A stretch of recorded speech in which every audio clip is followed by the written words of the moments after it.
नमस्कार दोस्तों, आपको अपना यूट्यूब चैनल सुभाष मैकटॉक पे स्वागत है। आज हम चर्चा करने वाले हैं एएसओ इन रेलवे अर्थात रेलवे के मिनिस्ट्री में, रेलवे के मंत्रालय में हम नौकरी को कैसे प्राप्त करें। आज उसके बारे में हम डिटेल में चर्चा करेंगे। तो यदि आपको चाहिए कि एक ऐसा जॉब हो जो 9 टू 5 हो अर्थात आपको केवल और केवल 8 घंटे की जॉब है तो उसके लिए द बेस्ट है।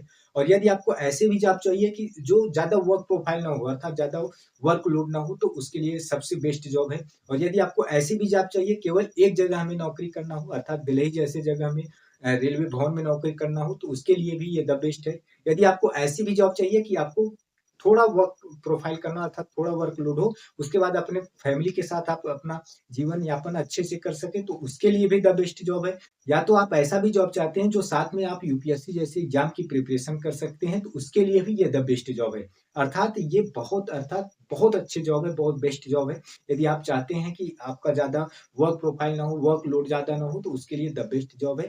तो आपकी जो पोस्टिंग होगी वो दिल्ली में होगी रेलवे भवन में। तो आइए इसके बारे में हम विशेष चर्चा कर लेते हैं। तो जो आपका एएसओ इन रेलवेज है अर्थात ये ग्रुप बी की है पोस्ट, नॉन गैजेटेड पोस्ट है और ग्रेड पे जो है वो 4600 ग्रेड पे है। तो हमने आपको बताया था कि अर्थात जितने चाहे एएसओ सीएसएस हो वो भी non gazetted post group B और चाहे एएसओ एमईए वो भी ग्रुप बी था। तो अर्थात एसएससी में अत्यधिक से ज्यादा ग्रुप बी ही पोस्ट होते हैं, कुछ हालांकि ग्रुप सी होते हैं जैसे इनकम टैक्स ये सब। तो ग्रेड पे जो है इसका 4600 ग्रेड पे। अगर सैलरी को देखा जाए तो अप्रोक्स 85,000 प्लस सैलरी रहेगी, हालांकि काट पीट के इसका कितना 70 से 75,000 मिल जाएगा। और हमने आपको जैसा कि बताया न्यू दिल्ली में आपकी पोस्टिंग होगी, वो भी कहा रेलवे भवन में। और ये बेस्ट जॉब फॉर गर्ल्स अर्थात ये लड़कियों के लिए सबसे बेस्ट जॉब है। अर्थात आपको डेस्क जॉब करना पड़ेगा, वर्क प्रोफाइल है, थोड़ा सा आपको क्लरिकल वर्क करना पड़ेगा तो ये लड़कियों के लिए बहुत बेस्ट जॉब है। और अगर देखा जाए तो वेरी फास्ट प्रमोशन अर्थात रेलवे में एएसओ इन रेलवे में बहुत फास्ट प्रमोशन होता है। जैसा कि हमने इसके पहले सीएसएस में बताया था उसमें बहुत स्लो प्रमोशन था अर्थात ना के बराबर प्रमोशन था अर्थात बहुत धीमा प्रमोशन था, लेकिन यहाँ पे बहुत फास्ट प्रमोशन है रेलवे में। और आपके चिल्ड्रेन ट्यूशन फी मिलेगा अर्थात पैसे भी मिलेंगे बच्चों को पढ़ाने के लिए।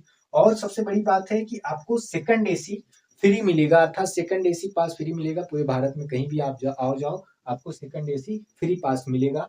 और मेडिकल फैसिलिटीज मिलेगी अर्थात ये सब जो फैसिलिटीज है वो किस में मिलेगा एएसओ इन रेलवेज में। तो कहीं ना कहीं इसमें वर्क लोड भी ज्यादा नहीं रहता है, वर्कलोड भी बहुत कम रहता है और अच्छी जॉब है। 9 to 5 जॉब है अर्थात 8 घंटे की जॉब है, 9 to 5:30 अर्थात 8 घंटे की जॉब है। तो कहीं ना कहीं द बेस्ट जॉब है।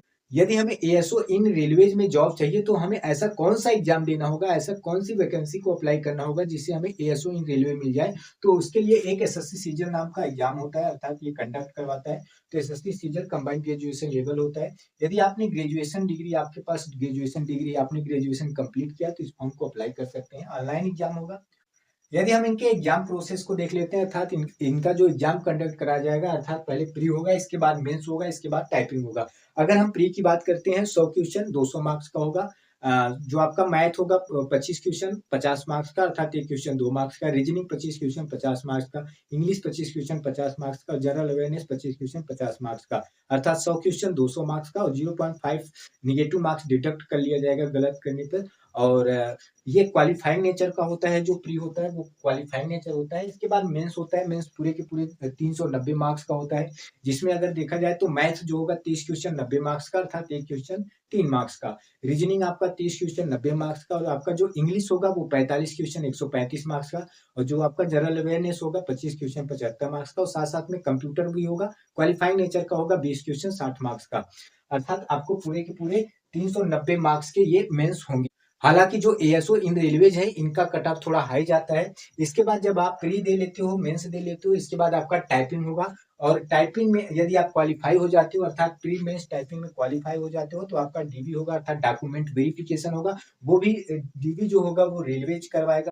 तो कहीं कहीं देखा जाए ये एक प्रकार से बहुत बेस्ट सुटेबल जॉब है। तो आइए अब हम इनके वर्क प्रोफाइल और साथ साथ में प्रमोशन को भी देख लेते हैं। तो यदि हम इनके वर्क प्रोफाइल को देखें तो ये डेस्क जॉब है और क्लरिकल वर्क करना पड़ेगा और साथ साथ में इसमें फाइल वर्क हो गया, जैसा रिपोर्ट्स हो गया, नोटिंग एंड ड्राफ्टिंग ये सब करना होगा। अर्थात कहने का मतलब ये डेस्क जॉब है, क्लरिकल वर्क करना पड़ेगा। अब यदि हम इनके ऑफिस टाइम को देखें तो इनका जो ऑफिस टाइम है वो 9 to 5:30 है, अर्थात पूरे के पूरे 8 घंटे ड्यूटी करना पड़ेगा। और इसमें आपको सैटरडे और संडे ऑफ रहेगा, अर्थात सप्ताह में केवल और केवल 5 दिन करना पड़ेगा, वो भी 9 to 5:30 करना पड़ेगा। और सैटरडे संडे अर्थात 2 दिन आपको क्या मिलेगा, ऑफ मिलेगा। तो आपका जो वर्क प्रोफाइल है वो आपको फाइल वर्क करना होगा, रिपोर्ट बनाना होगा, नोटिंग एंड ड्राफ्टिंग ये सब करना होगा, अर्थात क्लरिकल जॉब है, कहीं ना कहीं सुकून की जॉब है, अच्छी जॉब है। अब अगर हम प्रमोशंस की बात देखें तो हमने जैसा कि आपको बताया कि ये फास्ट प्रमोशन होता है। तो सबसे पहले आप बनोगे क्या, असिस्टेंट सेक्शन ऑफिसर, अर्थात रेलवे में आप क्या बनोगे, असिस्टेंट सेक्शन ऑफिसर बनोगे, वो भी कितने ग्रेड पे, 4600 ग्रेड पे। इसके बाद आपका ए हट जाएगा तो आप क्या बन जाओगे, सेक्शन ऑफिसर बन जाओगे, तो 4800 ग्रेड पे। इसके बाद आपका प्रमोशन होगा तो आप बन जाओगे डिप्टी डायरेक्टर, 6600 ग्रेड पे। इसके बाद आप ज्वाइंट डायरेक्टर बन जाओगे 7600 ग्रेड पे। फिर इसके बाद आप बन जाओगे क्या, डायरेक्टर 8700 ग्रेड पे। अर्थात थोड़ा यदि आप कम एज में बनते हैं तो कहीं कहीं आप ज्वाइंट डायरेक्टर या डायरेक्टर तक बन सकते हैं, वैसे लोग डिप्टी या ज्वाइंट तक पहुंच पाते हैं। और यदि देखा जाए तो एएसओ से एसओ बनने के लिए आपको कम से कम 8 वर्ष लग जाएंगे। एसओ से डिप्टी डायरेक्टर बनने में कम से कम 5 से 6 वर्ष लग जाएंगे। फिर डिप्टी डायरेक्टर से ज्वाइंट डायरेक्टर बनने में 5 से 6, वैसे ही डायरेक्टर, अर्थात डायरेक्टर तक कम ही एज वाले पा पाते हैं, वैसे लोग ज्वाइंट या डिप्टी डायरेक्टर तक पहुंच पाते हैं।